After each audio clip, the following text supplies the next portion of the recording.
And now to the campaign trail, where the focus today is on Mitt Romney, his tax returns, and his record as a businessman. During last night's NBC debate, Mitt Romney was not shy about taking credit for his private sector experience or for his success as a corporate leader. I will not apologize for having been successful. I did not inherit what my wife and I have, nor did she. What we have, what I was able to build, I built the old-fashioned way, by earning it, by working hard. And I was proud of the fact that we helped create businesses that grew, that employed people. And these are not just high-end financial jobs. We helped start Staples, for instance. It employs 90,000 people. These are middle-income people. They're entry-level jobs, too. I'm proud of the fact that we help people around the country, Bright Horizons Children's Centers, the Sports Authority, Steel Dynamics, a new steel company. These employ people, middle-income people. And the nature of America is individuals pursuing their dreams don't make everyone else poorer. They help make us all better off.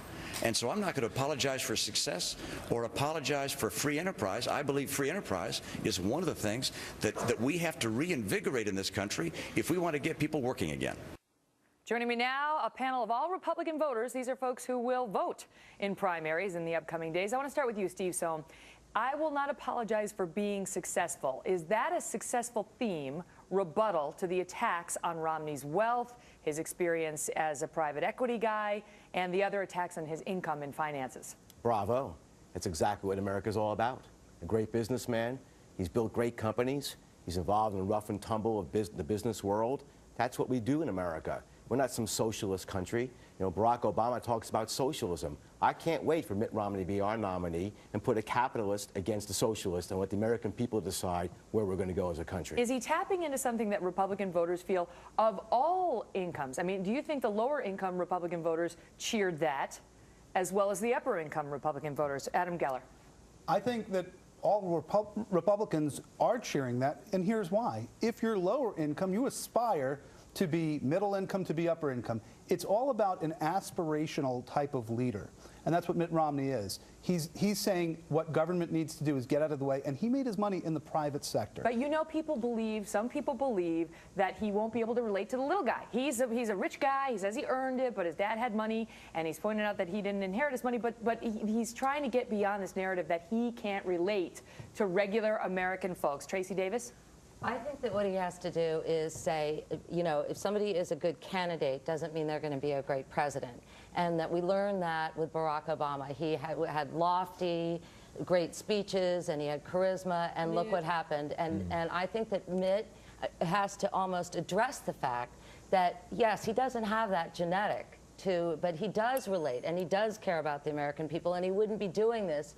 He, you know, could live a fantastic life. But people hold it against him that he's a rich guy. I mean, let's face it, even though you say it's a principle not to, it's easy. They call it the politics of envy. It is easy to feel envious of somebody who makes as much money. I think Democrats Tony, say it. John Kerry was richer, and he basically married into money, and Democrats had no problem voting for him, obviously, in 2004. But I think what you said is actually right. Romney cannot become inauthentic about he's one of those common guys and wear jeans and roll up his sleeves and try to relate in his that son way. Tweeted out a photo of Romney and Ann doing laundry the night of the South Carolina. I mean, which is interesting. He's on the road. Which is interesting, but the way he can relate is if he plays offense and shows that he has that passionate feeling that the rest of the country has right now, that the country's going in the wrong direction, and that he can relate to people who feel that way. He's not going to do it just because he does laundry. This is what I don't get. Why is he even using that word apologize? It's like a football player, Manning, apologizing for completing a touchdown pass. Why even use the word? Even to say, I'm not going to. No, why even say it? Especially in a Republican primary. Kennedy was fabulously wealthy. So was Roosevelt. Bill Clinton made more money giving speeches last year than Mitt Romney did.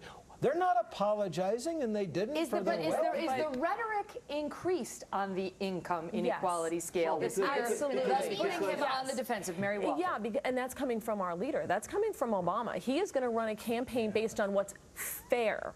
So I don't know hear who's about going to that in decide tonight's State what's of the Union. fair. And he is absolutely launching a campaign of class welfare. So he is putting people, you know, there are people who aren't going to vote for Romney because they think he's the evil rich guy. And it's not just President Obama, but we've seen these Wall Street protests, these Yeah, Occupy Wall Street protests, exactly. where if you're in the 1%, as Mitt Romney clearly is, somehow maybe it's resonating. Maybe he does feel defensive. Kyle Harrington. Megyn, rich or poor, one has the right to pursue their destiny. And in this country, that's what you're afforded the right to do. And so I don't care if he was rich, born rich, or not born rich. He's a successful businessman. And I don't even know why we're having a conversation about apologizing, similar to what Jay said, about his success. Well, you know it's going to start, because it's not just the money, because the tax returns came out now, and he made $20 million last year, mostly on his investments that he made over the years, but also it came out that he's paid an effective 14% tax rate, that's on capital gains income. But let's just listen to him defending that or speaking to the tax issue. Oh, I'm sure people will talk about it. I mean, you'll see my income, how much taxes I paid, how much I paid to charity. You'll see how complicated taxes can be. But I pay all the taxes that are legally required, and not a dollar more. I don't think you want someone as the candidate for president who pays more taxes than he owes. So I'll point out that that's the case. And will there be discussion? Sure. Will it be an article? Yeah. But is it entirely legal and fair? Absolutely. I'm proud of the fact that I pay a lot of taxes. And the fact is, there are a lot of people in this country that pay a lot of taxes. I'd like to see our tax rate come down and focus on growing the country, getting people back to work. That's our problem in this country right now. We got a lot of people out of work. Let's let them start paying taxes because they got jobs again. Didi Benke, he went on to say, I would hope the American people wouldn't want a president who paid more than the law required them to pay. If you don't like that 14% tax rate, is it Mitt Romney's fault, or whose fault is it? I mean, that is an existing rate that is out there in capital gains, for better or for worse. Look, Mitt Romney is a great American success story. I mean, we need a business guy to go against the D.C. broken elite, which is Barack Obama, and it's also Newt Gingrich, because Newt Gingrich has made his money from D.C. That upsets people to see a 14% rate. He's been successful enough to pay the taxes.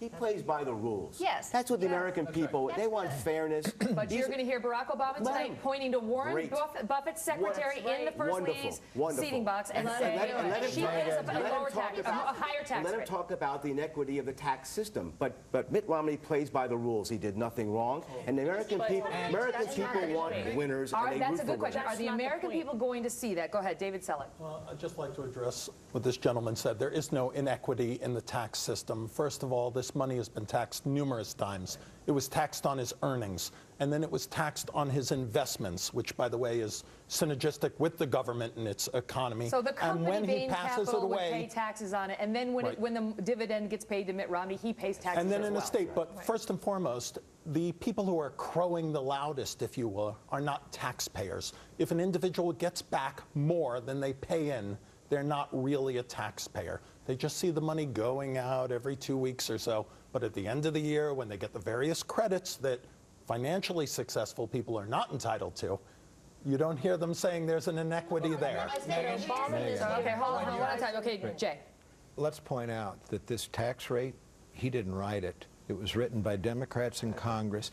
It is still there because of people like Chuck Schumer and the Democratic leadership who were paid by the Wall Street people to leave it as it is. This is not Romney's fault. He's obeying the law, but he didn't write the law. Megyn, if you're explaining too much, you're losing. Yes. What Mitt Romney has to do is let the story just go away and say to the people... But the debate moderators won't let that happen. Well, that's fine. Answer it in the debate and let the editorial pages talk about it. Say, you know what? The 1%, 99% is the 1% who thinks Washington is the answer. I'm part of the 99% that thinks you're the answer. I come from the private sectors that creates the makers in this country, and he comes, President Obama, from the government that creates the takers in this country. That's the narrative Mitt Romney has to win. And by the way, let Obama create this, as Mary said, this class warfare, as Steve Sohm said. Let them do that. That's their game.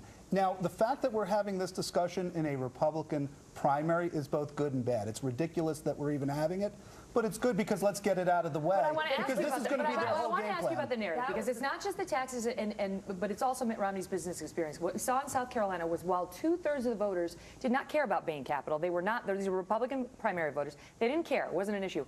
Of the 1/3 that did care, none of them voted for him. He got maybe 4% of those voters. 96% said it's a deal breaker for me. Is that a problem for Mitt Romney? Go ahead, Tracy. That's the whole difference. In South Carolina, he handled the whole issue wrong. Right. Both of the debates, he fumbled around. Now he's being aggressive.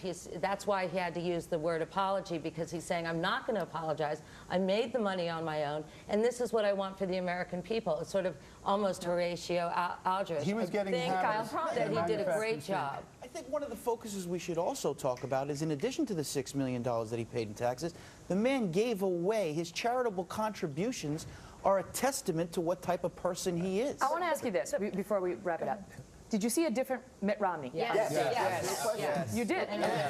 Hold on. Go ahead, Tony. Mitt Romney did better, challenging Newt Gingrich, frankly, in a manner that many have failed in the past, and especially in the week that we saw Juan Williams and John King all fall. Do you think it's still a horse race between at least Newt and Mitt? Mitt's moving up, and Newt went down. And Gingrich was defensive, and he didn't handle it that well about the lobbyists and Freddie Mae. Interesting. And this is the same panel, I want to point out for the record, that was very complimentary of Newt Gingrich last week. I know you don't like it. They were very complimentary of Newt Gingrich last week after his moments with the press.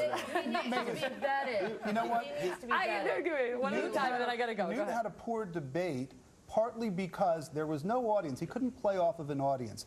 You know what? I don't think he's as good a debater as people think. I think he's more of a theatrical guy that uses the audience's energy, and when there's no audience, he's flat. Adam, he didn't look comfortable. He didn't look comfortable being so docile. Interesting. He's very wrapped up. You know, he didn't look comfortable at all, just kind of taking things. All right, guys. I got to leave it at that, but great panel as always. To be continued. We'll talk again. Aren't they interesting? I think they're so interesting. And they're from all different stripes, all different walks of life. They like different folks in this election. So continue to tune in, because they're doing a great job offering just a sliver of perspective on the race.